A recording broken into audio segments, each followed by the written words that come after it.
Welcome back, guys. I'm Tyler. And I'm Max. And we are the Wilderness Whiskey Roundtable Podcast. Episode 4. Numero 4. What is happening, guys? How we doing?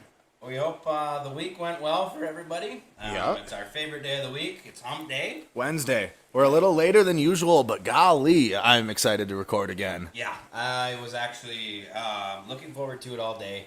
Even though I went out last night and had a little too much fun. You keep doing that on Tuesdays. I know, dude. It's bad. If that starts hindering our podcasting, not, we're going to have a conversation here, Ty. Because I just do it twice. Yeah, that's all right. I kind of feel like I'm back in college again because for whatever reason when I was in college, Tuesdays were the night to just get wrecked. And I don't know what it was or why, but it's happening again. I think we talked about that on another episode. Tuesdays are just notoriously the worst day. Yeah, it's horrible. Yeah, it's all good. It's all good. Yeah. Like I said, as long as it's not hindering what we're providing to the viewers. No, it's fine. We don't have to have a conversation. Well, we don't have to talk about Tuesday today because it's Wednesday. Wednesdays are for the boys. We're podcasting again. We're here. We've got cigars. We've got whiskey. Nothing wrong. Nothing to complain about here. No. What are we talking about today, Big Dog? We got a few things. I just got back from Branson. There was some crazy stuff that happened back home while I was gone, I guess. So we'll talk about that. I was able to do some cool stuff down in Branson, so we'll definitely talk about that for sure. What was the weather like up here while I was gone? Did you guys get snow again? Did I see that on Snapchat? Yeah, it would have been Monday? Just a weird little dusting? It was like snowing like a mofo. Oh, like it was shit. coming down, but it didn't accumulate, obviously. Yeah, right. It was 40 degrees the day before. Windy, which actually is what caused a huge problem over in Waseca there. Yeah. Kind of a bad deal with a big forest fire over I there. saw that. Yeah. I didn't even catch how many acres it was, but... I saw an aerial view, and it was a crazy. lot. Yeah, there's this like 22-minute video on Facebook, and it's nuts. I've never seen anything like it. Okay. Just a little preface. We're dry right now. So just be smart. I mean, don't contribute to some of the shit that can happen already. Don't be chucking cigarettes out the window. Just be smart. I don't think we're in a no-burn thing right now, but just be smart. Actually really surprising because we haven't had any form of moisture. Nothing. That little dusting on Monday doesn't even count towards No, anything. it's gone already. Yeah. Because it was so freaking windy anyways, so as it was hitting the ground, it was just drying itself back up. Yeah. So, Yeah, just be smart with it. I mean... nobody like a big fire. No. And we don't like putting those people who are risking their lives in danger either. And by all means, we need as much woodland and cropland and CRP as we can keep our hands on. So let's try not to burn it all to the ground, for Pete's sake. I think a positive of it is this spring. Not that, it's positive that there's a fire, but this spring I have a feeling we're going to have a pretty good grow back in that area. And I know there's quite a few people who hunt in that area. Yep. So, crazy story I heard about the fire, though, is there was a ton of deer that were just displaced out of that. Yeah, I'm sure everything got pushed out of there. So you saw a lot of stuff moving, I'm sure. I guess they didn't know where to go. Yeah. So they were, like, running randomly, like, in circles and stuff, I guess. Like, it was super crazy, which I seen, actually, on the way out. Went out and checked out the fire. Me and my brother and my wife there, and took the little, and we actually were, like, I don't know, maybe a quarter mile away from the flames where we were parked. Sure. And you could see them, and, they're, every time that wind would gust, it was, like, 10 to 20-foot flames. It was like the wildest thing I've ever seen. Yeah. And we haven't had anything like that down here in a while. I don't think I've never personally seen a wildfire like that. Yeah, you hear about, California and the Canada one that blew down and all that stuff, and you get kind of the aftermath of it, but never this close to home. No, that was it. It really kind of put it into perspective, like, this actually can kind of just happen anywhere. So. Yeah. And just being as dry as we are, it was kind of just bound to happen. We had, I want to say it was up to 60-mile-an-hour gusts that day. Oh, that's horrible. There's no So- containing that either, no matter how hard you try. They called down a couple of planes from Bemidji that were dropping flame retardant on it and water, and then they had a helicopter going, picking up water, dumping. Oh, man. And Did then Tana get called in for it? He didn't end up, actually, which was really That's surprising. Yeah. Because at 3:30, so it had been, I think it started sometime between 10 and 11, somewhere in there. And by noon, Janesville was already out there, and I think 6 other fire departments. Yeah, I was gonna ask my buddy on the Nicollet department if he went out or not, but At the end of it, towards the end of the day there was a total of, I think, 14 fire departments. And don't quote me on that exactly, but there was a yeah, they obviously needed some help. Because at 3:30, we were sitting we would have been on the east end of it, looking at just the smoke basically over the hill. And then as we were sitting there at 3:30, Kilkenny's units all came Sure. rolling by us. And so I'm like, wow, they're still calling units in. That's nuts. So Yeah. we went around on the Old 14 there and went about 3 miles off of Old 14 off of the Clear Lake Road by Kiesler's. Yep. And turned left down a gravel road, and we were facing it. I mean, we were head on looking at this fire. Wild. It was crazy. So Yeah, that was a bad deal. Yeah, and I think that bridge is an important thing from a conservation standpoint, like you said, for all the wildlife that just got disrupted and stuff like that. We definitely encourage everybody to contribute to some sort of conservation if you can. I think that's extremely important, especially as we lose that type of ground over the years from whatever reason. Yeah. But we can definitely contribute to that. Yeah. And anything we can do as outdoorsmen, people who appreciate that side of things, whatever we can do to help, I definitely encourage anybody to do what you can. So. Yeah. It's kind of, these are the circumstances too where these things really do matter, because now they have to do their surveys and figure out, what it looks like for displacement of animals, and your different hunting guidelines in that area now and stuff like that. So Well, yeah, and God forbid that stuff doesn't regrow like it was, or you happen to lose that entirely. That's a good chunk of land that was home to a lot of these things that we appreciate in life.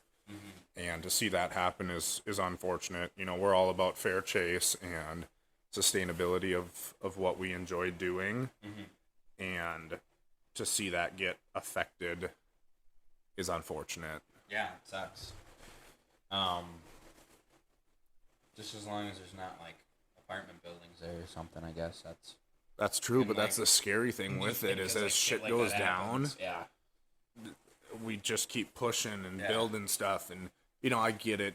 We're expanding as a world, and with that we lose ground and we lose land, and you hate to see it go, but you god dang sure hope that we do something to replace it, repair it, do something, because at this rate, the way we lose stuff, I don't want my grandkids or their kids to not be able to do the things that we enjoy. Yeah, and like the loss versus like replenishment rate, it doesn't seem adequate. It doesn't seem like we're matching that. No. Any one of the fronts. No. And I know a lot of these places and a lot of, like Pheasants Forever and Ducks Unlimited and all these places, they're doing what they can. But yeah, we definitely need help from us as outdoorsmen too. So definitely encourage anybody to support where they can.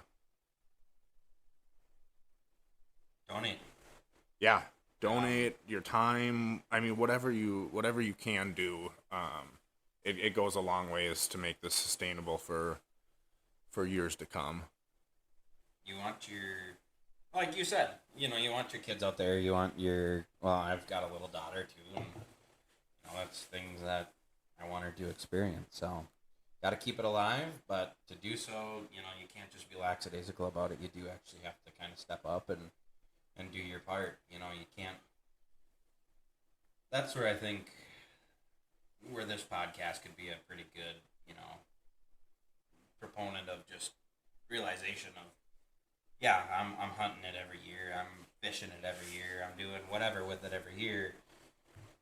That's awesome, but don't just be the guy who takes, give back a little bit if you can. And I get it. Not everybody can, and I completely understand. Yep.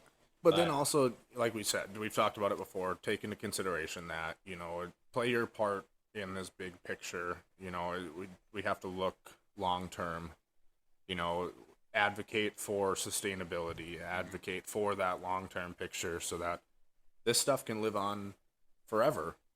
Well, make sure we're not accidentally losing it. Correct. Yep. Yep. Just by not paying attention. Yep, just getting lost in the now. Yeah, and all of a sudden it's like, this isn't protected land anymore. Whatever the case may be. Yeah, I've noticed that in our waterfowl scene significantly. Mm-hmm. I've actually lost a couple fields that I've had permission on due to growth or like communities getting built or infrastructure, stuff like that. And they're required to create X amount of habitat in other places as they expand upon that. But I'm losing hunting ground due to this expansion. So when you look at big picture, that's happening everywhere. Right. And it happens so fast. And that's what I think is super scary is how fast it just goes. Yep. There's not much of, and it's on purpose, I think, to where, like, there isn't notice. Like, you have to actually kind of pay attention. Yep. Because as soon as especially these big corporations and tycoons, and they'll rip it right out from under you, and it's just like, oh, yeah, you can't hunt here anymore because it's going to be a triplex in a month or two. Yep. You know? And it happens in the background, like you said. If you're not paying attention, it just, like that, and it's gone.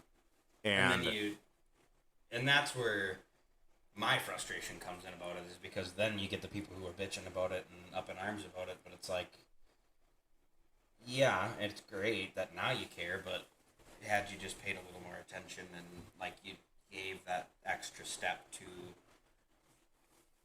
be just conscious of what's happening to the areas you're utilizing, you probably could have done something ahead of time. So. Yeah. And I don't think there's a great answer, because I know some farmers their hands are forced. Yeah. You almost have to sell, because if you don't sell, they're going to take it. Mm-hmm. Or financially it just makes sense. But at the same time, where's the line? Where's the boundaries? We can't turn fully infrastructure, like, just some places aren't meant to be a city. Mm-hmm. Right. Yeah. 100%. We have too many of them. Yeah. And where's the line? I don't know. And I don't know necessarily how to stop it, but I sure know that I'm going to try to contribute and do as much as I can to hopefully help these people that are trying to do it. Right. And, I mean, like, I'm sorry, you spend too much time in a town or a city. To me, anyways, it starts to wear on a guy. It's exhausting. Yeah. So, do your part. Yep. Just be cognitive of what's happening around you. And, as hunters and fishermen and all this, we're getting to a point in our society now where we have to start banding together and have that, bit of camaraderie and just be active in your communities of things you like to do. Yep. Because if you're not, it's just everything is being taken away from us, and can't let it happen. Yeah, and I'm just one of the people that I'm not going to let you rip it from me. No. Give that a sniff. What we got here? We're ripping out some cigars here. Old Gurkha. Gurkha. I picked these up at that new cigar place over there in Mankato. And I walked in there, dude, and let me just tell you, you want to see a haven. Holy crap. It's huge. Like, I walked in, I didn't think it was that big. I thought it was just that little corner pocket. Sure, yep. It is massive. Huh. They had a cigar room that is almost... It's bigger than the room we're sitting in right now, dude. That's and wild. taller. And it, all the way to the ceiling, it's stacked with cigars. And they had like 4 humidors going in there, and like, it's bonkers. Huh. So, Never even heard of a place. Gurkha, to be honest. I haven't either. Sounds like a pickle. It kind of does. Gherkin? Try your Gurkha pickle. I'm gonna do the. This one's called Gurkha Cellar Reserve. I had to really sound that one out. Blended with K and Socia and Coal. Blend strength 98%. Don't know what that means.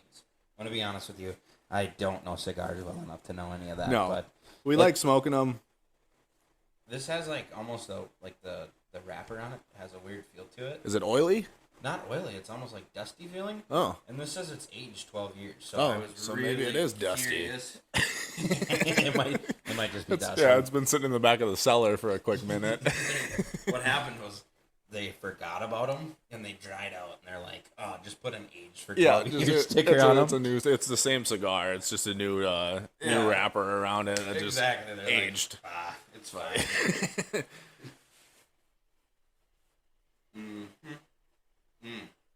That new lighter's sick, dude.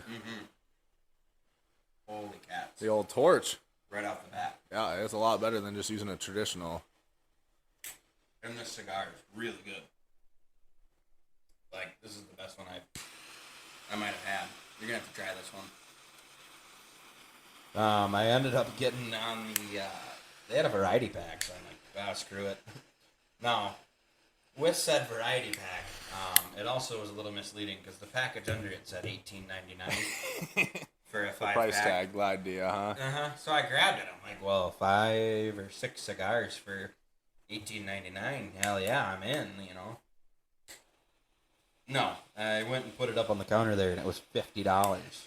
But it already felt too late. You know, I was there. This poor lady was in the cigar shop by herself, and getting her ass kind of kicked because there's so many people. And I'm just like, screw it, I'll do it. I'll have it added to my collection.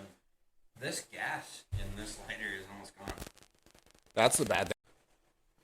Yeah, I think I'm gonna have to go buy some butane because this thing's gonna run out fairly quickly. It seems like. I mean, this was full when I bought it, and I've got like if we have to relight these cigars, we're gonna have to go get a different lighter. Yeah, and I think butane is. I don't know.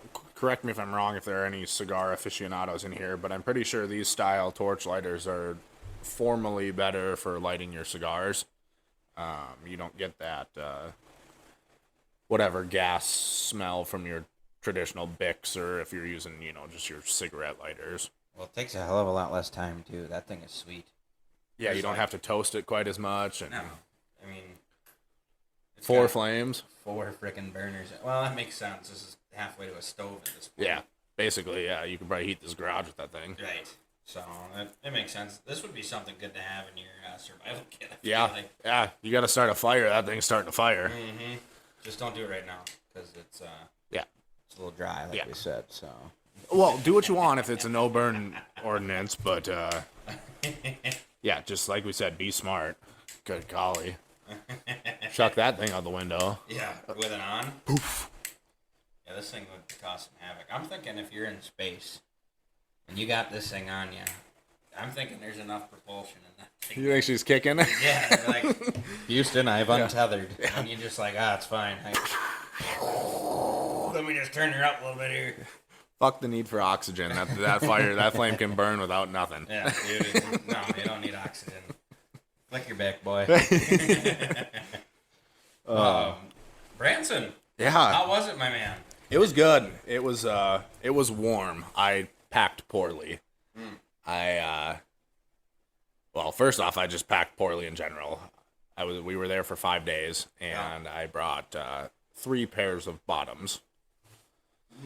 So I was re-wearing the same pants and shorts. Thankfully, there was a laundry in the unit and everything, so I was able to wash stuff after the second day. But it was a blast.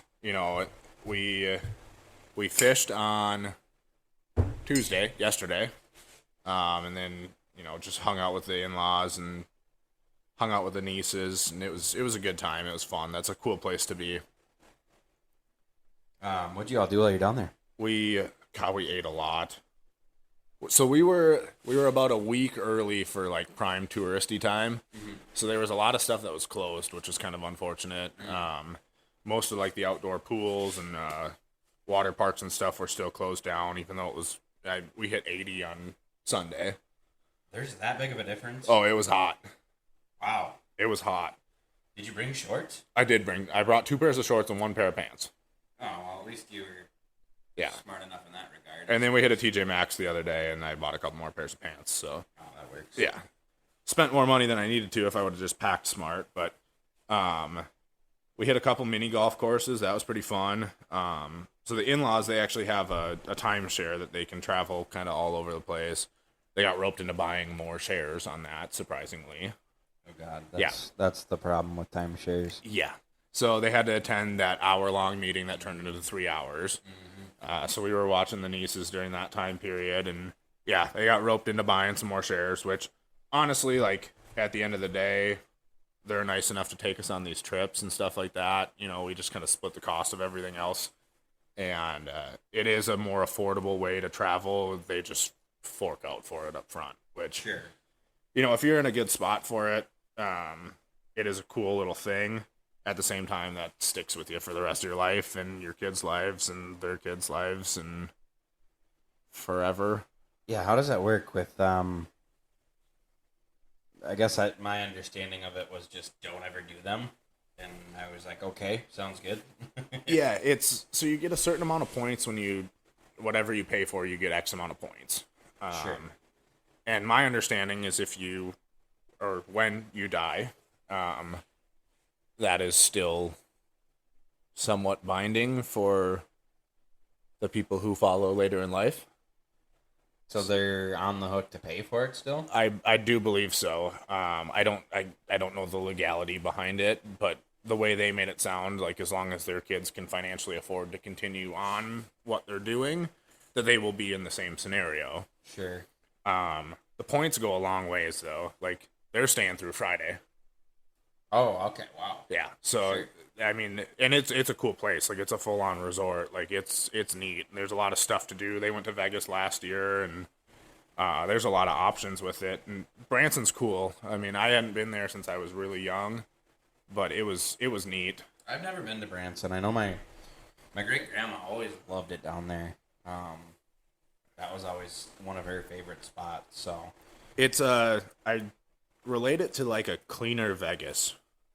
Like they have a full-on strip, they got rides, they got giant Ferris wheels, like they got a big Titanic, like bunch of cool stuff you can do without like the casino-y aspect of it. Right. The strip is more like it's touristy. Mm-hmm. And it's really neat. I kind of wish we had more time to do more stuff, but sure.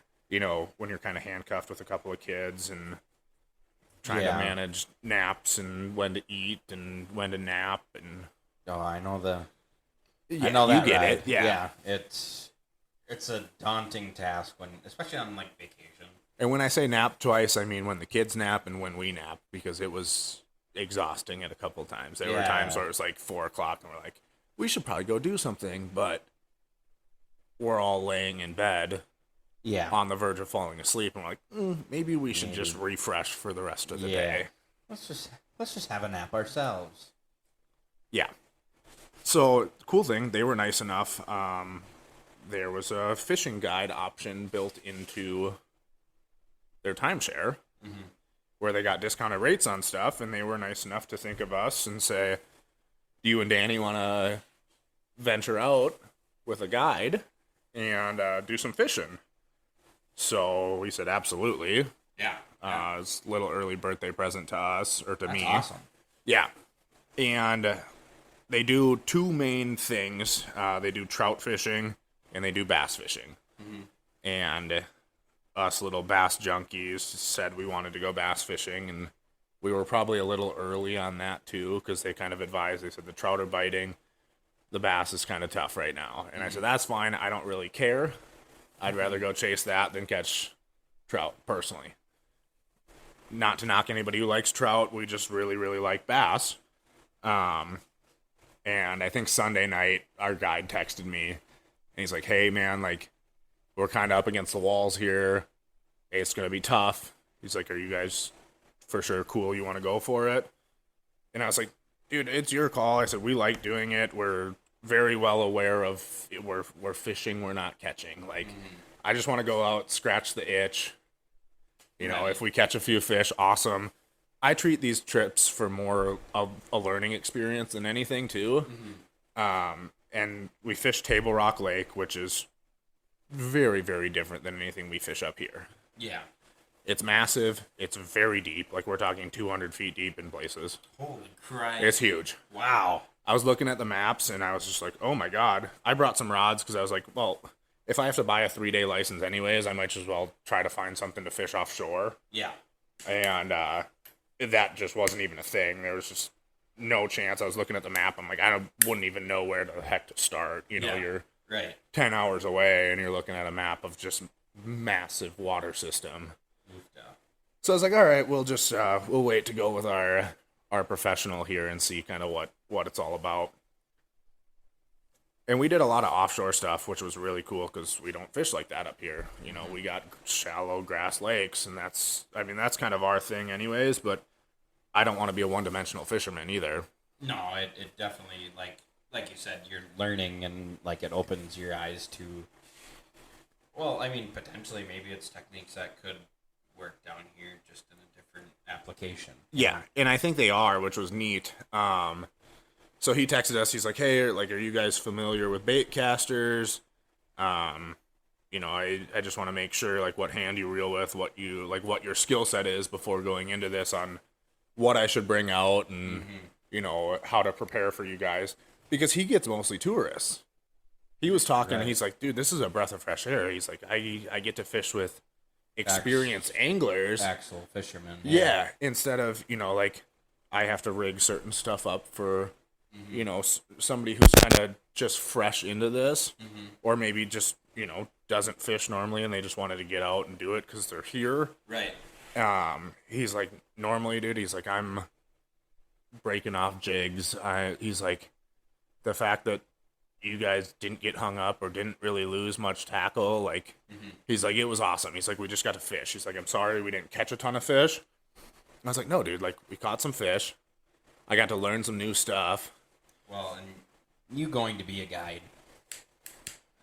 When I seen you posted that, because I didn't even know you were doing that either, and I seen you posted that, I'm like, that's awesome, because it's such good insight to just start having now. You know, like, you're going to need that. Yep. Because you're going to start doing that. So, like, something I never really thought about is what you just said was, he shoots you a text and is like, hey, how experienced are you? Number one. What hand do you reel with? And what's your rod preference? Yep. Those are 3 things like that. If I were to go be a guide, you know, mostly because I've never even been guided before, in that sense. But that's awesome. Yeah. Like, that's seriously just like, whoa. Well, okay, and it opens your eyes. Yeah, applicable to you. Yeah, some people don't know what a bait caster even is, let alone how to use one. And it takes a skill set to use one. Otherwise, you're picking backlashes and you're pissed off the whole day. Yeah. I've learned a bait caster twice in my life. Once with you and once prior, like when I was younger. And the one time when I was younger, I never used it again because I just didn't like it. And I couldn't figure it out. With you, I had a much better experience with them. Yeah. And I think I picked up on it pretty quick. Yeah, you learned really quick. But also that was part of, you know, the rod, reel, line setup that I handed you. Exactly. You know, and that goes into it too, is like... If you would have given it to me and been like, okay, set it up however you want, I would have been like, I don't know what that means. No, yeah. And that's a recipe for disaster. Because I'm very traditional when it comes to poles. And I like my bail. Your spinning reels, yep. I like my spinning reels with the bail. I like that. But yeah, and to be honest, like, there's setups on bait casters that are just more complicated. Like, you're just more prone to backlash. They're harder to pick out. The bait size and weight that you put on the end of it plays such a huge role on how you're setting your settings on it and all of that stuff.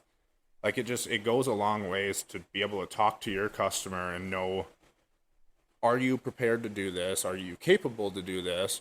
Or should we go to something more traditional for you? You know, something easier for you to operate, easier to learn, easier to understand. And same thing with techniques too. You know, I can't help but think we wouldn't have even thrown the same things if it was somebody who Didn't know. Correct. Yeah. So the cool thing is we let off, and my wife, she hates spinning tackle, open water. Sure. She'd rather have a bait caster in her hand 24/7. Okay. And I kind of told him that. So we let off with big tackle. Like we're talking heavy rods, long rods, throwing umbrella rigs or Alabama rigs. Yeah. Which in Minnesota we actually can't use. So if you're tuning in and don't know what that is, it's essentially a jig head with wires coming off of it that you can clip more jig heads and swim baits to. Mm-hmm. And you can run some of them up to 5-7 swim baits on to replicate a school of bait fish. Holy crap. It's so neat. So down there in Branson... Have you ever done that before? No. Wow. No, so I got to check that off the list, and that's actually how I caught all my fish down there. It sounds complicated. It's not that complicated. I mean, like casting-wise. Oh, like but, a learning curve. Yeah. So that's why we were throwing it on heavy tackle, too. Because you have so much weight, you have so much stuff going on that you have to have a rod, reel, line to support it. Down in Branson, you can run 3 hooks. So we actually had, on a 5-wire umbrella rig, we had 3 with hooks, and the other 2 had screw locks with just swim baits screwed into them with no hooks. Sure. So they were like dummy rigs, basically. Yep. And apparently he was saying 99% of the time they're hitting that middle wire because it hangs out a little bit further. Okay, yeah. So They're that's catching up to it, basically. Yep, so that's always the one you want to have your hook on. So technically in Minnesota, you could do that. You could run your one middle one with a single hook on it and then just run dummy rigs on all the other 4. And it's a really, really good early spring, winter, cold water bait or lure. I think we try it. I think we do too. We went to a bait shop and I was looking at them, but they're also $30 a rig, and that's not including the swim baits or the jig heads that you put on them. Yikes! And if you lose that, I lost one down there and I felt so fucking bad. Man. I tipped the dude extra because I'm like, I know what I just broke off. Right. And we were fishing brush piles in like 30, 40 feet of water. Yeah. So it's like you're trying to scrape the top of these brush piles and you're inevitably going to get hung up in it when you got that much stuff going on. Yikes. Yeah. So I felt so bad. But it was cool because we were live scoping. And if you guys listen to the last episode, you know how touchy live scoping gets. Mm-hmm. But it was so cool because we'd come up on these brush piles and he had to go find these brush piles. So it wasn't like the fact that we were just using live scope to find these fish. He knew that the brush pile was there. Right. Due to scouting. Yeah. But we would roll up on him and we would pan our forward-facing sonar, and he'd be like, all right, Chuck, 70 feet out in front of where the trolling motor's pointing. Mm-hmm.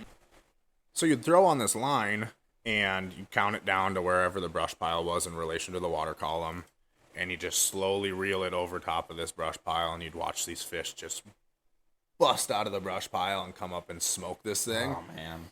And it was so cool. And I missed a few fish on it. I don't know if they hit the dummy rigs or if they just didn't get it good or whatnot. But being able to do that with a new technique, using electronics that are so profound right now, and really, really learn open water stuff as far as using those electronics to pinpoint where you're throwing to, and then throwing the right rig at them. There were plenty of brush piles we threw on that you could tell they weren't interested in the A-rig. And you'd turn around with a finesse swim bait or a drop shot or something, and you'd catch fish off that same brush pile. And that's exactly fishing. You know what I mean? Yeah. Like, sure, you found the fish, they're there, but just because you found them on forward facing doesn't mean they're going to bite whatever you're throwing or bite anything, for the matter of fact. Yeah, you've got the live scope. You're utilizing the tool, but it's not a guaranteed fish. You still have to do your due diligence. You still have to, know your tricks of the trade, and you learning too at the same time with this, new umbrella rig. And God, that sounds friggin' awesome. It was so cool. It's just, and it was such a cool mix of like power fishing, like we like to do, I wouldn't say it's traditional power fishing for us up here, but it was power fishing for time of the year down there with what you have capability to do. Now, those who don't know what power fishing is, what do you mean by that? Big rods, big tackle, heavier weights. Okay. Bait casting traditionally, just because you can't cast finesse stuff on bait casting unless you have the perfect perfect rod and reel setup for it. They're starting to make stuff for it, but traditionally you're talking like your bait caster, your medium heavy to extra heavy rods. You're talking 15 plus pound line. We were throwing 20s for the umbrella rigs. So like it's big line, it's big tackle to support bigger presentations essentially. Sure. Especially fishing in brush piles too. Sometimes you got to horse some fish out of there. Sometimes you're going to be reeling through branches and stuff. Like you don't want your line getting nicked and breaking and all of that stuff. So you just have to accommodate your tackle for it.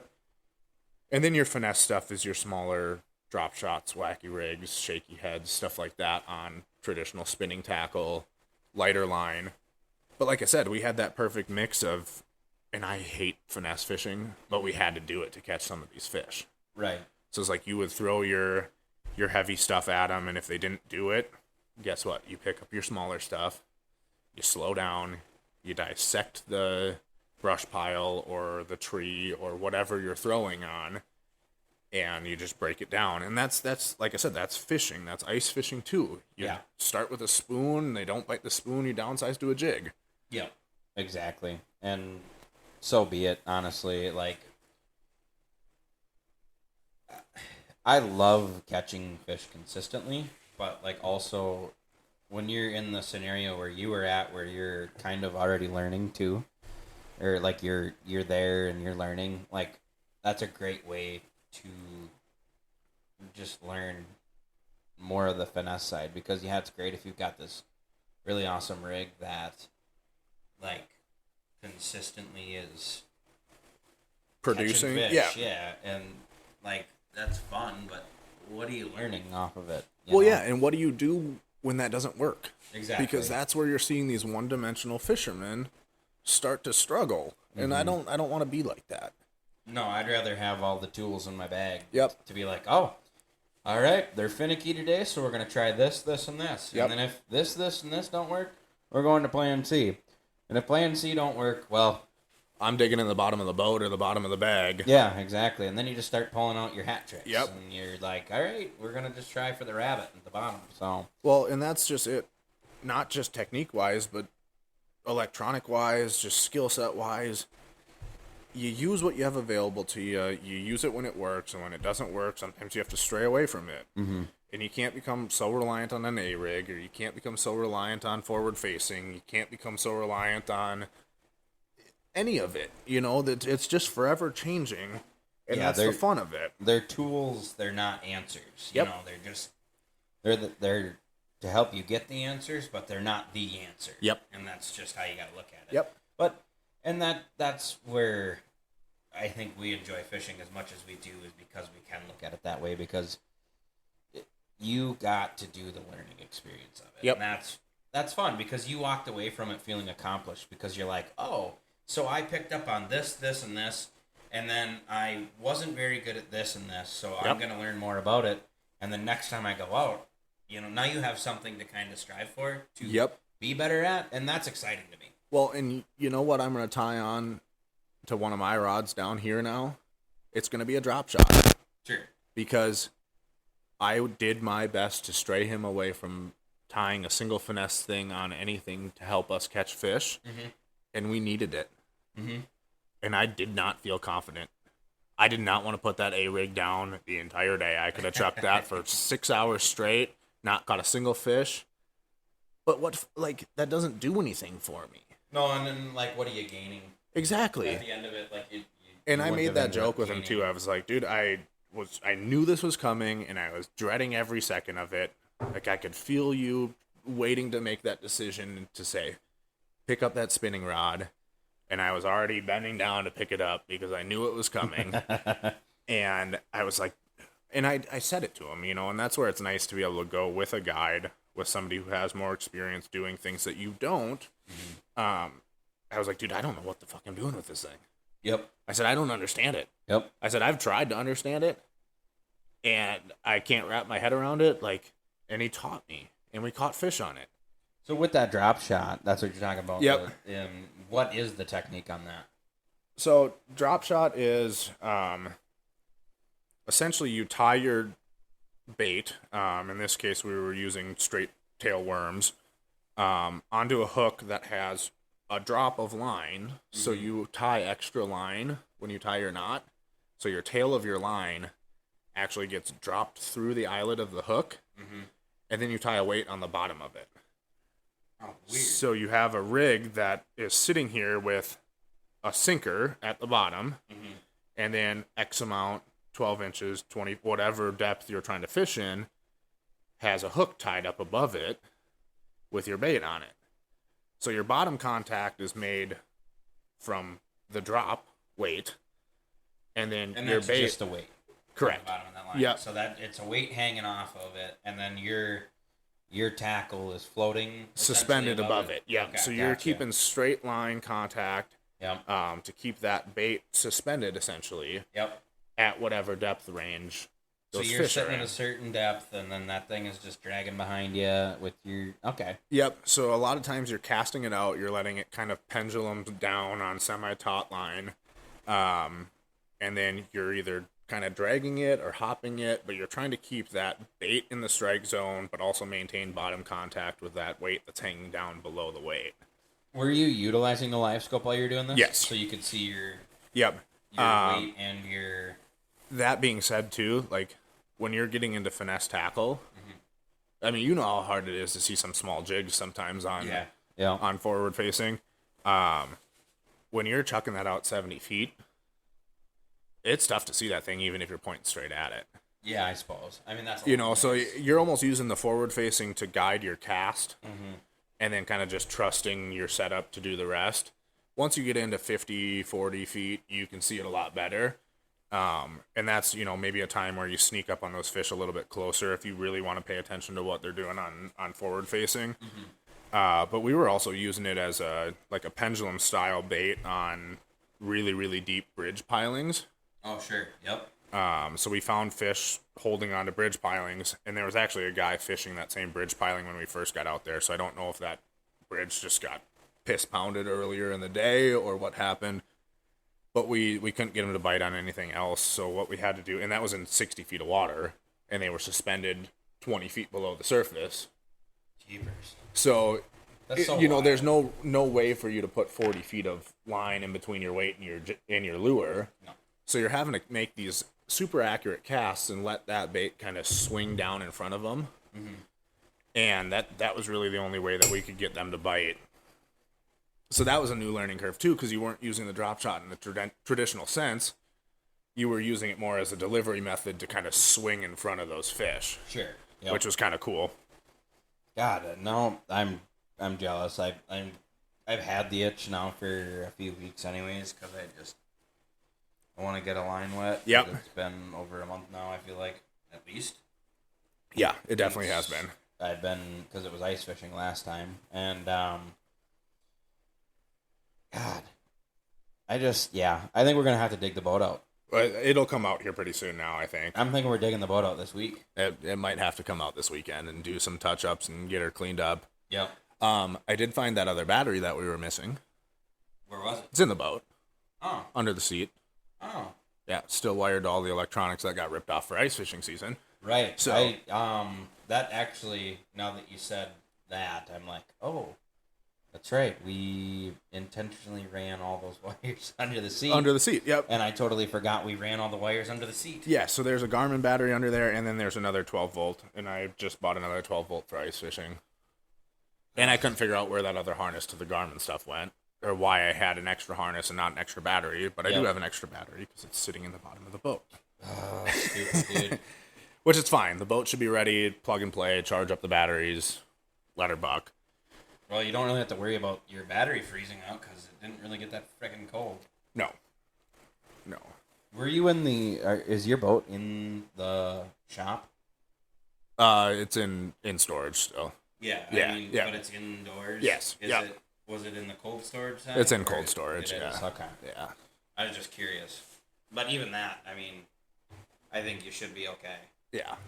I don't think it. No, I don't think there's any issues with it. Because that's lithium, isn't it? Yeah, one of them was lithium, one was lead acid, but it was brand new last year too, so I'm hoping that didn't go kaput. Yeah, the lead one might be questionable. We'll see. I bought another one this year, so it doesn't really matter. Yeah. But yeah, it was definitely a cool time down there. We were hoping to hit the whole trifecta of the largemouth, smallmouth, spotted bass thing that they got going on Table Rock, and we hit 2 out of 3. Oh, nice. We just couldn't boat a largemouth. Yeah.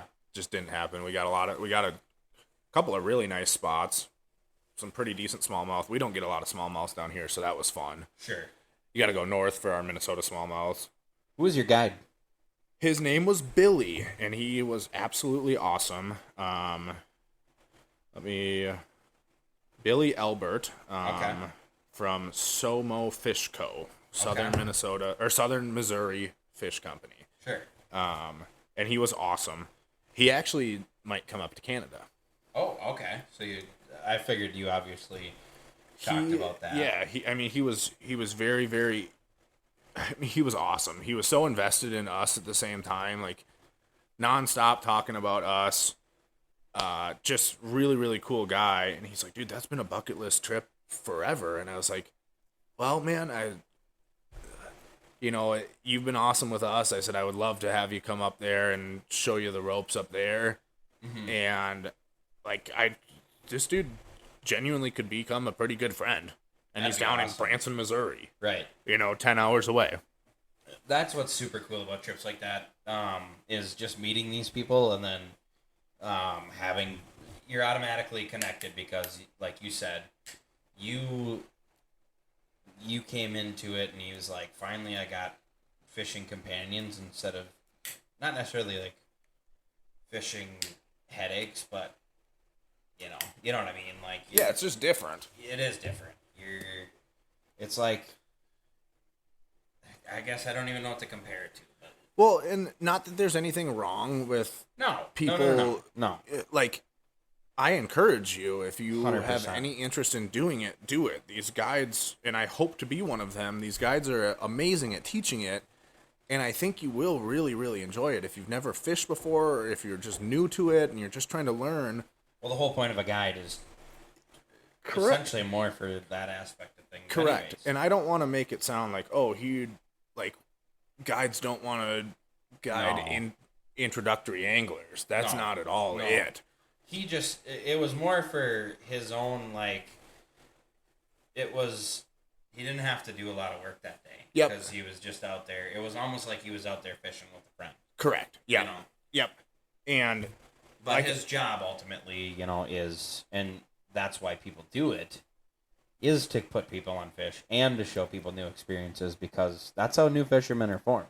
Well, and that's what he said too. He said, I love being able to fish with some of these people who have maybe never fished before or are fishing a different style than they've ever fished before. Mm-hmm. He is very passionate about teaching. And there's just such a wide array of skill there that he doesn't get to teach the things that he taught us as frequent as he gets to teach some of the other things. And that's where I think I saw him light up the most was, you're able to use forward facing to its fullest capability. You can throw some of the bigger tackle and some of the other lures and baits that you maybe wouldn't traditionally throw with somebody who is new to fishing. Yep. It was just a different style of guiding, and that's totally okay. Like, obviously there's different skill sets in all of this, and we love teaching every bit of it. Yeah, and that's where, to him as a guide, he's finally, he's just utilizing a different set of skills that he, like you said, that he doesn't normally get to. So It's just not more exciting. It's just an extra, it's just another thing that he hasn't tapped as often as, teaching the rudimentary stuff. He got to upgrade for the day, expand on some different stuff. Yeah. And I can only imagine that challenged him as much as it did us. Mm-hmm. When you get to teach different things than you normally teach, but you still have the skill set to teach it, that's fun. That's what it's all about. Yeah. And it even just goes back to you and I going out. I hadn't taught somebody how to use a bait caster in a long time. Mm-hmm. So that was entertaining, engaging for me to be able to retouch on a skill that I'm proficient at. Mm-hmm. and haven't had the opportunity or the frequency to be able to teach that to somebody in quite a while. Yep. So that was cool. I think that just falls under kind of everything, like we said. You know, we like learning, we like expanding on the things that we do, and there's just different levels to it, you know, and there's nothing wrong with that. Well, and with anything in life, I've always enjoyed learning new stuff.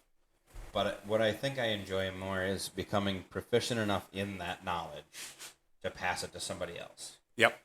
Like, that brings me more joy than anything, is just to be like, okay, so I'm competent enough in this subject to be able to now pass it to somebody else. Yep. Because it's furthering yourself, plus it's almost really solidifying that knowledge in your own head, because once you're to a point where you can teach anything, it generally means you're pretty well versed in it, which just makes you better at it. Yep.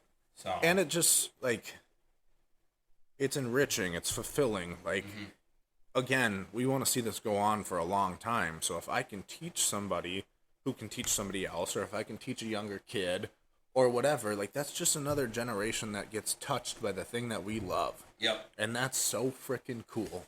Yeah, because goddammit, it doesn't count on the game consoles. No. When you're playing Bassmaster 17 or whatever the hell it is now on the PlayStation, it's just not the same thing. Well, we're in 2024, so Bassmaster 24, Ty. But would it be? I don't know how long that game's been around. I don't know. I remember when I was a kid, I only had one buddy who had it. I don't even remember who it was. But I'm like, what the hell is this? And he goes, well, it's a fishing game. And I'm like, well, what do you do? He goes, well, you like push this button to cast, and then you push this button, and you like roll the joystick, and you're reeling in. And I'm like, it's like... This ain't fishing. It's like 78 degrees out right now, and it's sunny. We could be fishing. Why don't we just go fishing? He's like, well, because we got to go outside. I'm like, no, I want to go outside. yeah, Come like, on. Yeah, I mean, isn't that kind of the point? I mean, I'm all about it in the wintertime if you really, really couldn't go out or, you know, didn't have nothing better to do. But I'm like, just watching them like get excited about hauling these fish in, and I'm like, and the best part was they weren't even realistic too. It was like, every other cast was a 17-pound bass or something just ridiculous. Yeah, it'd be like just like a small one time, and then all the rest of them were huge. Yeah. And you know, talk about unrealistic expectations. Yeah. I got him. And you lose him and get all pissed off about it. It's like, why don't we just go do it for real? Oh God. Oh Funny. man. So. But no, it was really cool talking to him too, because like I obviously told him what I'm going to be doing, and you know he was able to. Well, it was cool because he's like, I really actually genuinely think you're going to do really good at this. Is he from that area then? Yep. Originally? Yep. Okay. So he did some railroad work for a big chunk of his younger years, and then kind of solidified back in Branson and started the guide company and everything. And he actually does some elite tournaments and stuff like that too. Like he was just down in Florida bass fishing for a big tournament. God, that's so cool. He runs team tournaments, so him and his co-angler are in the same boat, you know, trying to catch whatever 5 fish that they can catch. But obviously that kind of solidified too for me. I'm like, this dude knows what the hell he's talking about, and everything he says meant a lot more. Yep. You know, and I was able to pick his brain too about, you know, some of the stuff that I was concerned about or nervous about from a guiding standpoint, and it was just really cool to be able to talk to somebody who had that much experience. And I have some other guide friends too that I do feel comfortable talking about those things, but it was just in the moment, you know. Yep. And God, it was cool. And just the fact that he at the end of the day was like, you're gonna do great at this, and I want to come visit you. That's such a cool feeling. And it was like holy shit, like when you get that, it's not even necessarily like a validation thing, but like in a sense, kind of like where you're like, okay, like he's been doing this for however long now, and like he actually thinks I'm gonna be successful. That puts that flame under your ass. It's already burning hot, and you just threw some gas on it because you're like, all right, let's go. You know, you gained so much confidence from hearing something like that, and so now I'm sure coming from because I'm sitting here listening to you tell me that, and I'm like pumped for you. Yeah, I'm like, dude, that's fucking sick. And it takes a huge weight off your shoulder for everything that you're worried about. You know, it reaffirms the things that you're confident about, and comfort's the things that you're worried about. Were you able to ask him questions specifically, like, about the guiding portions of stuff? Then? Yep. I picked his brain a lot about on how he likes to schedule his trips. Mm-hmm. He uses, so we actually booked through a middleman who was associated with the timeshare. Yep. So I was talking to him about, whether that is something that we should dig into as somebody, who can book and promote for us. Yeah. Or if he felt it was better to kind of just try to chase your own thing and take, maybe accept the fact that you're not going to fill up as fast initially. So we got some things to think about there too. And it was just cool. He offers the fish cleaning, the shore lunch stuff too. We only booked a half day and we ended up staying 2 extra hours because he's like, dude, you guys are awesome. I want to see you guys catch more fish. Mm-hmm. And I enjoyed talking to you. Like, right. I don't have anything going on for the rest of the day. Let's just run it. Yeah, basically. And I was like, well, dude, tell me what your time's worth because I'm going to compensate you.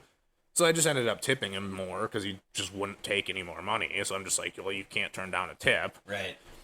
And but it was just, it was one of those things where we got to turn down a tip. Motherfucker. No, this is your tip. This isn't for this isn't for your services. No. This is just your tip. I'm the type of guy who'd just start hiding money underneath stuff. Yeah, just stuffing it into his rod lockers.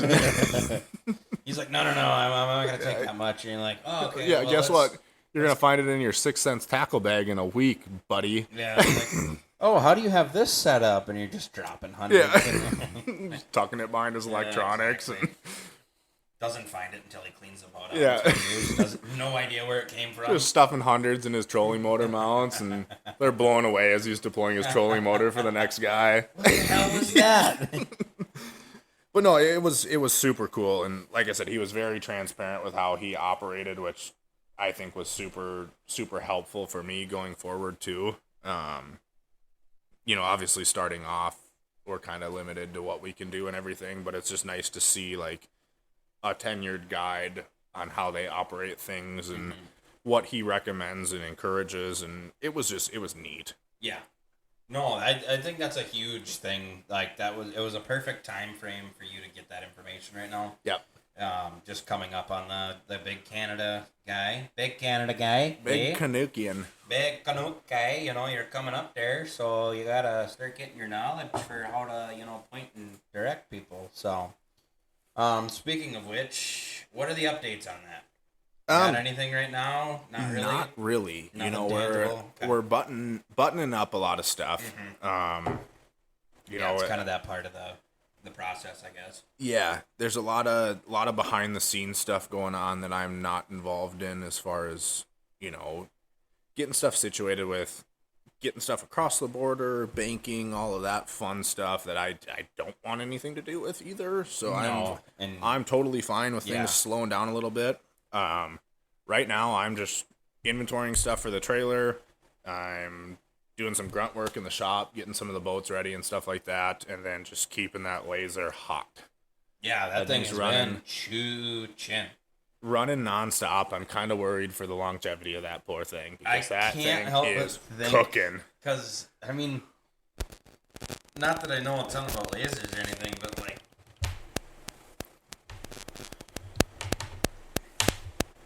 stupid mics. Pop, popcorn. All right. There it went. We may or may not cut that out. If you guys hear it, sorry. If you don't, I'm not cutting it out. We weren't talking about nothing right in the middle of it like normally we are.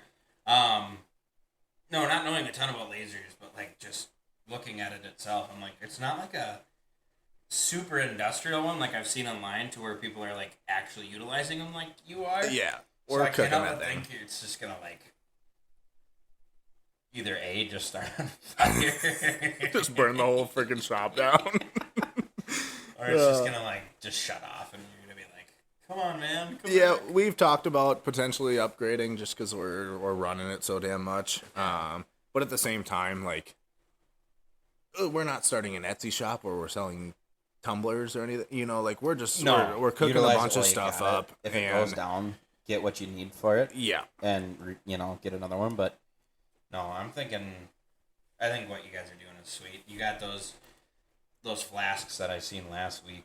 Those are sick. The flasks are cool. And, you know, like, obviously the fact that we have it, we're utilizing it for a bunch of other business stuff, too. Like, we're making a bunch of liquor store flasks and stuff, so I made up a logo for the liquor store here in town.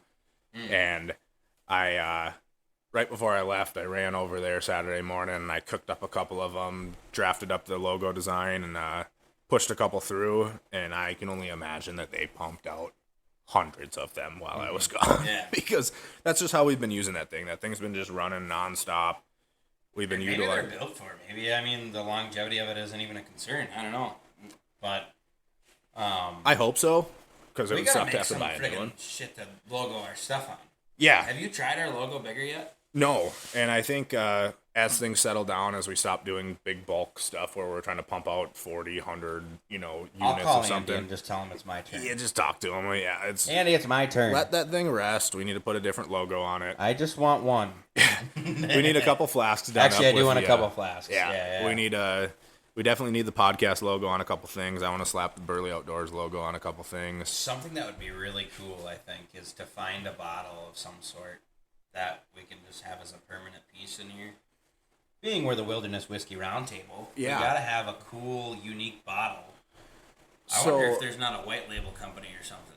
So we got those growlers, which they're not the coolest bottle in the world, but what if we ran an infinity bottle with all of the whiskeys that we try at the podcast into like that puppy, Yeah, because, and that was just our centerpiece for the podcast. well, as of now, and I'm not completely sold on this too, was I actually pulled a couple of the bottles that we've gone through already out of the can behind us here, because I'm like, why am I throwing these away?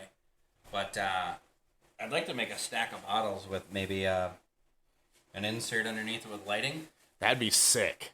And even if they're empty, Yep. we could do. Oh, they're gonna be empty. We've been emptying Yeah. quite a few of Oh these my God, puppies. dude, we've actually drank a lot of whiskey in the last few weeks. It's actually getting to be maybe a problem. I don't know yet. We never intended the whole whiskey of the week thing to be finish the bottle of the week thing, but God, that Canadian Jack or Canadian Club empty. Yeah. Well, actually, it's not empty. Close? There's a couple swigs in there. God, we might have to finish that off tonight. Yeah, you can go to hell. I ain't doing it. This right now, I'm just gonna take a little. We're gonna pause here for a second, so you're gonna hear a little bit of clip because we're not quite ready to be done yet. I don't think. No. We still got to review whiskey. Still got a couple things to talk about. It's gonna be a little longer one, which is fine. Yep. We're having fun, so We'll run a little. we're gonna run a little piss break. Yeah.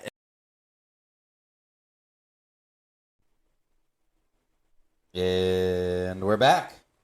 Here we are. Sorry, guys. Little piss break there. The little bladder got the best of me. Yeah, it's okay. He does it a lot, so you just get used to that. Little At least I'm segment there. a fast peer. So basically, we're gonna have a couple of ads in here, going forward. Just especially for Camp Lake St. Joseph is the main one. So just bear with us. We're kind of learning some stuff. We didn't have one for this week put together, so going forward, we're hoping to try our hand at doing some of that. So just bear with us, and if you got any pointers, let us know. Behind the scenes, how long did that ad take you to record, Ty?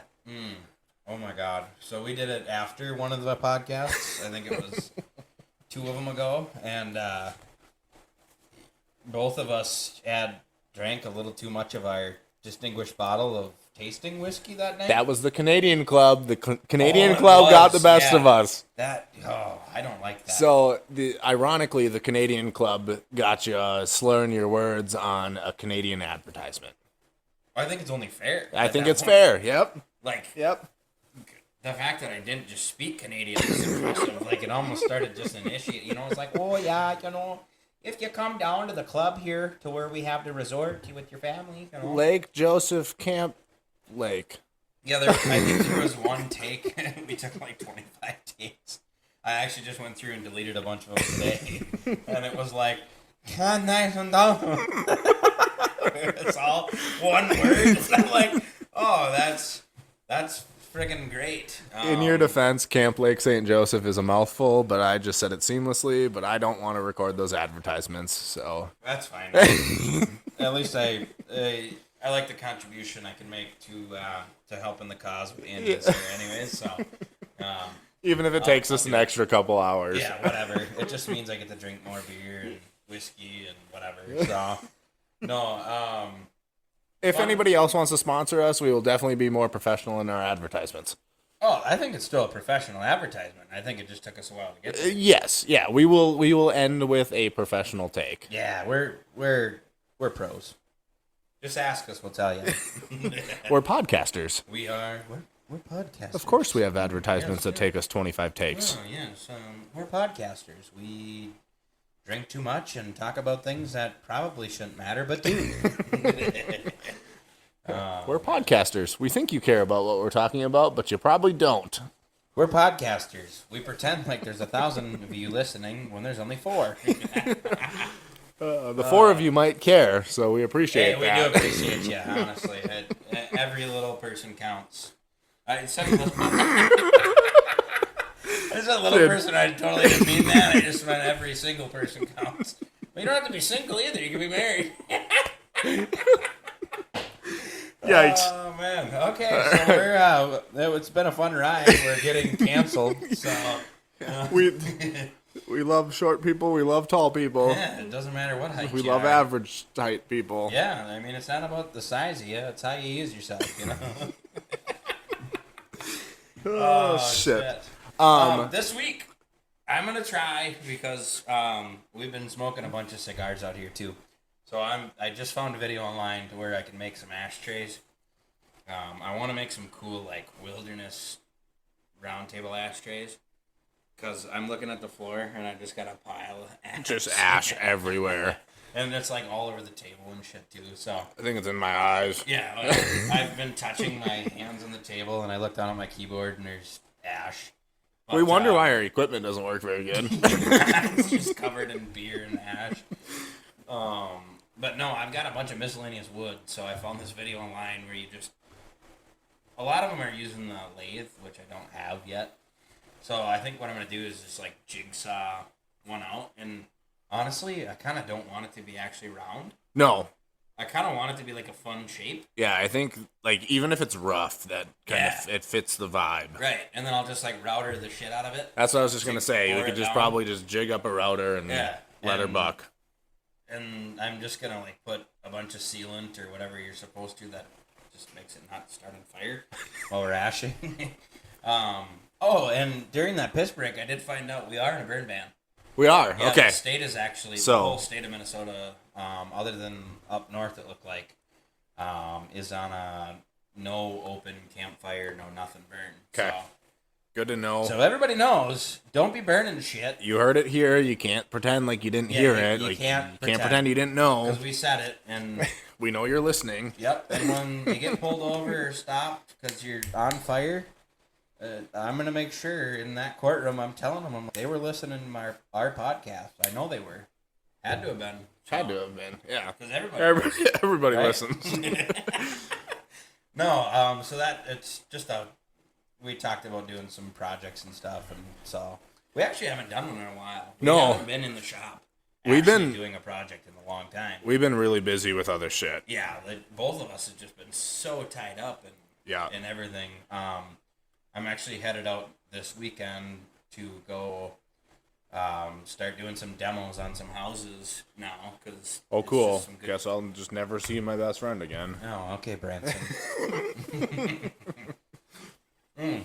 Just so you people know, I never got I never even got an invite to that Branson trip. So Well, it was my in-laws thing, dude. You got to get in with the in-laws. so I just am because I don't know them, I don't get invited. Chop liver. What's the whiskey we're tasting here, buddy? I picked this guy up. We might as well move into that. I don't know why I asked you and then said it. Yeah, I don't know. You bought it. I know, right? I'm done talking for this episode. Yeah, shut up. You guys are sick of listening to me. I picked up a bottle of this High West, and it's actually kind of a cool bottle. The interior of it is like a pitted glass, and it's a taller, skinny bottle. High West, there's a bighorn sheep on a mountain on there, and it's a blend of straight bourbon whiskeys. This is batch number 23A05. That doesn't even sound real. Yeah, well, she's there. They did so many batches they have to put letters in it. Yeah, right. Park City, Utah. Okay. That's where this is coming from. So we're stretching out a little bit. 46% alcohol by volume. This one we've actually been kind of sipping on all night. I'm gonna go ahead and say this has been a really good bottle so far. I have enjoyed it. This is one of my probably new favorites, and it was a $32 or $34 price point. I picked it up at Cashwise Liquor over there in Waseca last night. Went a little hog wild, I'm not gonna lie. Jesus. So I actually have 3 bottles of whiskey, non-open, sitting in front of me at the beginning of this podcast, because I found one of my favorites, which is Cooper's Mark, and then obviously my Old Forester, which has always been a staple. But they were all on sale, and I'm like, I almost couldn't help myself. Yeah, I'm like, oh boy. And then so I only had the 2, and I told myself I'm only gonna get these 2 because I like them. I know I like them. You're done. But then we walked into the beer cooler, and I turned around and we walked back through the bourbon aisle. Yeah. And I happened, whatever reason, I glanced at this. What is it? High West bottle, and it was on sale, of course. And it just caught my eye, and it was just the blend kind of intrigued me a little bit. And I'm gonna go ahead and say this is probably, if you're a whiskey guy, I would make this your next bottle if you haven't tried it yet, because I've been sipping on it the whole podcast here, and it's super smooth. Yep, I agree. Go ahead and pop that cork. I think we're gonna pop it and make one more pour here, and It's got a good little cork pop. that was kind of sad. I'm gonna re-cork that and re-pop it. That's a little better. The first one that we did earlier tonight was really The first good. crack was It was like, Mm. it was like a little kiss. Just like that. Just like that. Oh gosh, we finally got to use the The soundboard. buttons, yeah. I mean, all right, so here it is. Dun, dun, dun, dun, dun, dun, dun, dun. Got a good pour. It's not a super dark whiskey. Like, I mean, compared to the Old Forester here, it's actually pretty light, and even Cooper's Mark is a little lighter, but Cooper's Mark is pretty light. yeah. What are you getting out of it, big guy? What was the nose? I had to chew it a little bit there. Oh yeah, we forgot the whole nom your bourbon. Mm-hmm. Plus the cigar. I was holding it like right under my nose for a minute there, so when I went to smell it just now. Definitely sweet. Sweet. Got a nice sweet smell to it right off the bat. And then the taste actually follows that, I think. Yeah, I agree. Pretty quickly. It's sweet. What are you picking up for notes? Sounds like the D chord followed by the 1.5 over minor. The B minor. No minors. We don't encourage minors drinking any of this bourbon here. It's just us here, so it's fine. I was laughing, so I lost it. Sorry. You go. You. What are your notes? Because I think I've been doing the first notes, and it's your turn. I'm getting some apple. Picking up any apple, or am I losing it? I'm more of an Android guy, but there is definitely a little tone of apple in there. Yeah, that is very obvious between the equipment we have in front of us here. Yeah, which mine operates. Yours just shut down. Barely. You know, there might be a virus on this computer for other reasons. Yeah. Probably stay off those sites that your mama warned you about. Why is your history cleared again, dude? I don't know.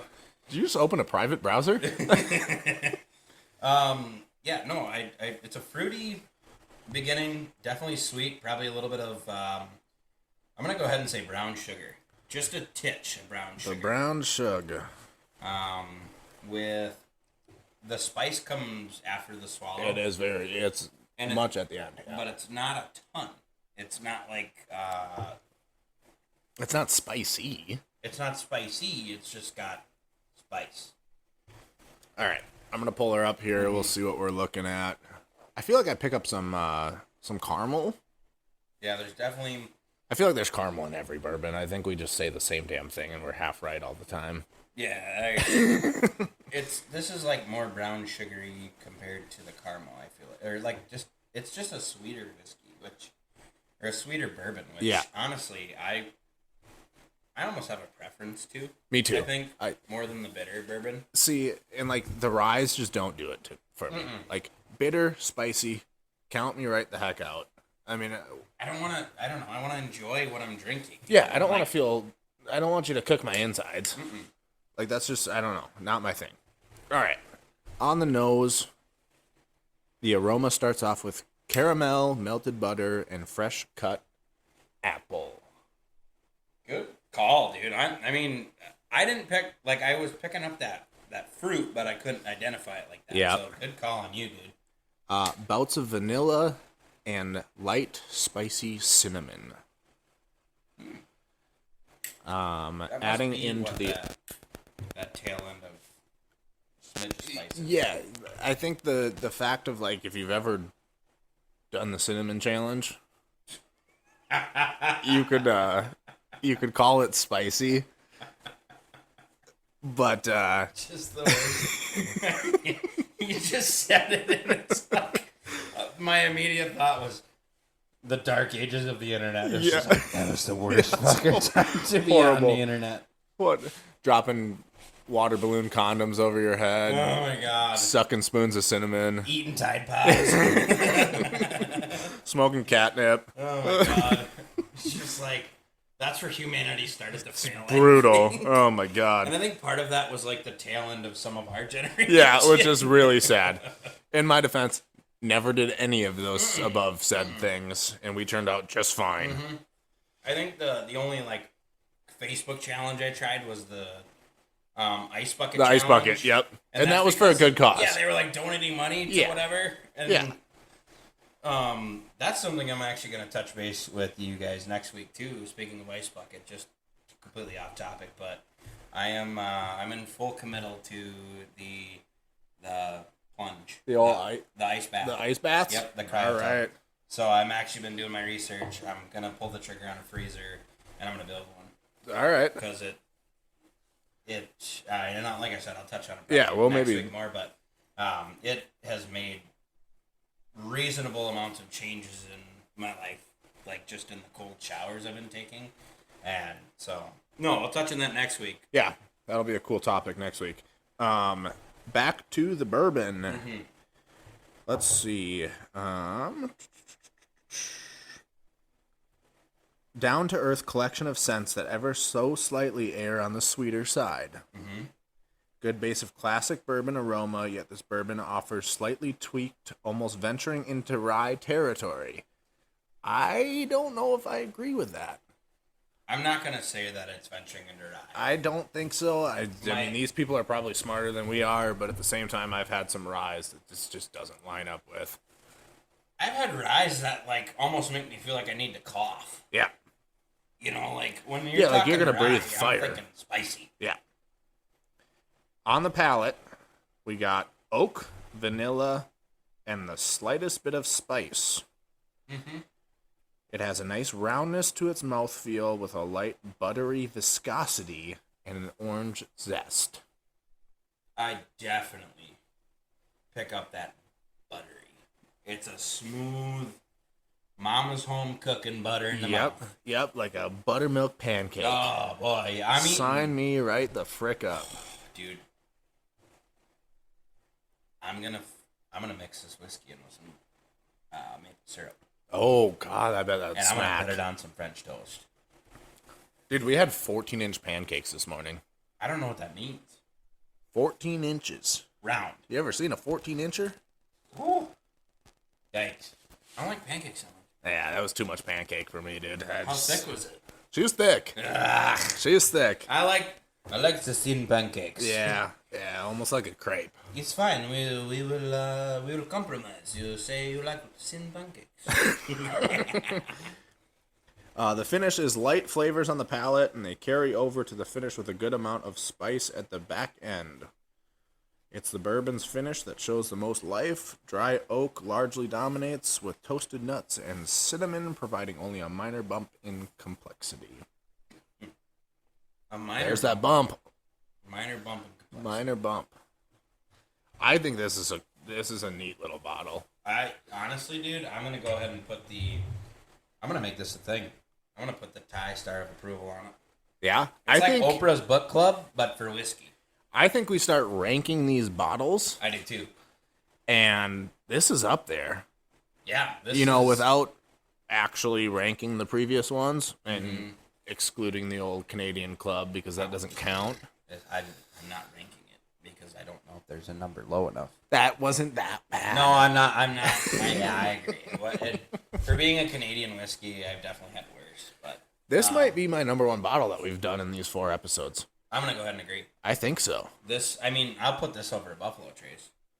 Really? I'd have to taste them side by side. I think Buffalo Trace is slightly underrated. Don't hate me. Don't kill me in the comments. I'm right there with you. It's a good bourbon. I love Buffalo Trace. But the hype. Oh, God. There's stuff that's still good, but gets overhyped. It's just too hyped up. Yeah. And I'll never put Buffalo Trace down. I will drink that bottle of whiskey any day of the week, all day of the week, whatever. But, here's where I get conflicted with whiskeys. Talk to me, big guy. When we start getting into, what I would consider a mainstream whiskey, like your Old Forester. Yep. More of a mainstream, it's mass-produced, stuff like that. I still love them. Yep. I'm not putting any of them down, but I find a cool bottle like this to where I've never had it. I've never seen it anywhere else, other than at Cashwise, and I promise you, I've done my due diligence as far as whiskey goes. We're looking for bottles all the time. All the time, everywhere we go. Yeah. Every gas station I went in. Yeah. Which sounds horrible. Yeah. Well, Iowa, Missouri, they sell. I was going to say, you got to put that into context because in Minnesota, you're not finding a. No. Yeah. So, the one day, last time I made it up to Total Wine up there in Egan, because that's my favorite store. I'll put that almost over Menards. Almost. Not quite. Almost. See, I'm a Home Depot guy. Come on. Harbor Freight or Home Depot? Harbor Freight. Harbor Freight, I'd agree. Yeah, but Harbor Freight over Menards? No. Come on, dude. I'm thinking Menards over Harbor Freight. No way. I don't know what it is. I kind of like Menards. Harbor Freight's is freaking gold. I like the setup. I like walking through Menards. I don't know. If you need help, there's actually people who's competent enough to help you. I don't know. Maybe okay, so in fairness, where we're at, where our Home Depot is, I'm not going to point fingers or say names, what town it is, but we all know. Finding somebody to help you in that store is like being in the apocalypse. In the Home Depot? Yeah. Nah, dude, you just go to the front counter. No. You know exactly where they are. Oh, yeah. Let me walk all the way back across the fucking store to come find See, help. that's your problem. You got to ask for help first before you get to the back of the store. Yeah, but it's the man mentality in me of I know what I'm doing, I know what I'm looking for, and I will find it. And then I look for a solid probably half an hour until I literally have looked in every aisle twice. What's that video? There was a viral video that went around. He was walking through Home Depot and a guy stops him and he's like, "Can I help you with anything?" And he goes, "I know more than you." And then just turns his head and just keeps pushing on. But it feels like that sometimes because and this is everywhere. This is most, as far as those bigger stores go, you ask for help and you're trying to explain what you need. And a lot of times the help you find is usually a young college kid who doesn't give a fuck to work there anyways. Yeah. You need the old guys. Yes, When the you old find guys the that old have done guys, some shit. Yeah, and they're like, oh, yeah, I was on this old house 2 weeks ago. So here's what you need. Especially because we do some shit. Mm-hmm. We come up with some stupid ideas where you try to explain that to somebody who doesn't know what the hell you're talking about. Yeah, like... And you're talking to... I mean, there's a disconnect. We're talking about this like it's almost a fucking unicorn bracket or something. You know it exists because you've seen it somewhere once. Yep. Or you could make it. Or like we could fabricate it to build make it this. work. Yeah. And so you're asking for this part, and you could have, honest to God, went and just talked to the shelf because the shelf might have given you better information. Because then you're following this kid around, and he's like, "Oh yeah, that's over here." And he's like, "Here it is." Yeah, aisle 13. Yeah. And he walks you over there and he picks up this part and it's like, no, that's a shower curtain rod. I don't know I don't know if it was me misguiding you on what I needed or if you just didn't listen You just to a single explained it word. really bad, dude. Yeah, like, did you honestly not listen to a single word I've said? I've actually gotten fairly frustrated before, and I don't like yell at them or it's not their fault, but like to the point where I'm like, you know what? Thank you. Yeah, this is what I was looking for, just to get them to go away. Put it back on the shelf. And then go find somebody else and then you're hunting for somebody who's older, and you're like, okay, this guy's going to know some stuff. And that's why I will argue Menards is better, because for whatever reason, there's those old guys who I swear to God have been there since I was a child. Yeah. Who are still there. Yeah. And it's like... They just haven't aged a day either. Yeah, They're like... They're 65. Yeah. They've done it all. They're just never going to die. No. And, like, their hair is the same and everything. And, like, they're no bullshit. What are you looking for? And you're like, okay, so I explain blah, blah, blah, blah. And you know you're over-explaining because you always do. Yeah, mansplaining is what the term is called. Yeah, 100%. We're all guilty of it. This guy looks at it and he goes, yeah, that's an aisle 13 subsection B. Come on, I'll take you over there. And he's like flipping through, and he'll pull 3 products off the aisle, and I'll go, so this one's going to be best if you're doing yay, nay, and day. Yeah, if I could advise you, Yeah. if you're going to weld this, we're going to go with this one. Yeah, and I know I've got good help when he asks you a question. He goes, so are you putting a coupler on that?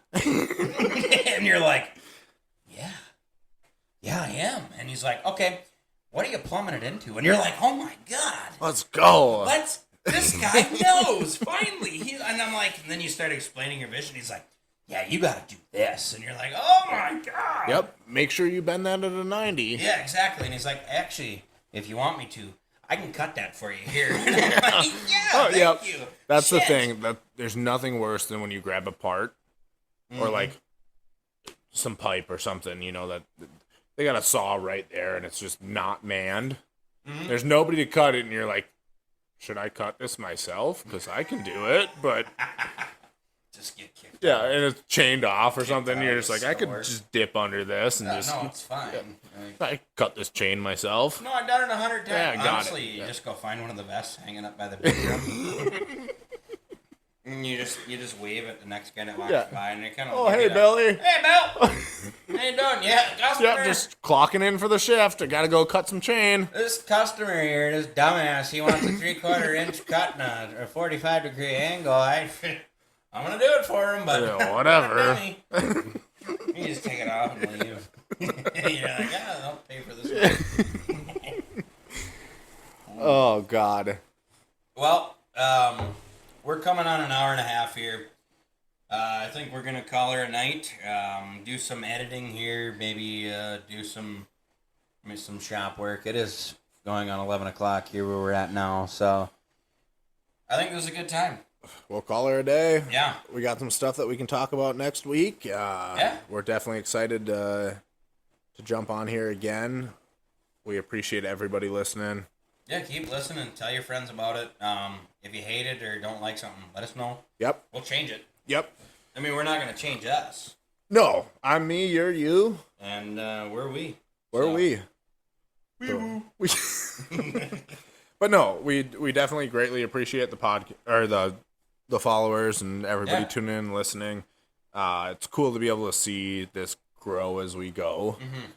And if there's anything we can do better, or if you guys want to hear anything specific, we're coming up on the time where we're going to start looking at some guests and stuff. So as we go deeper into this, you're gonna see Random people some to more. start, just to get a feel. Yeah, some more content from some other people and stuff Yeah. like that too. If you're getting sick of listening to us, Let us know. yeah, Drop us some whiskeys too. Like we said, we're always looking for bottles, and we're both kind of cigar noobs. Well, we're not quite noobs, but we're cigar.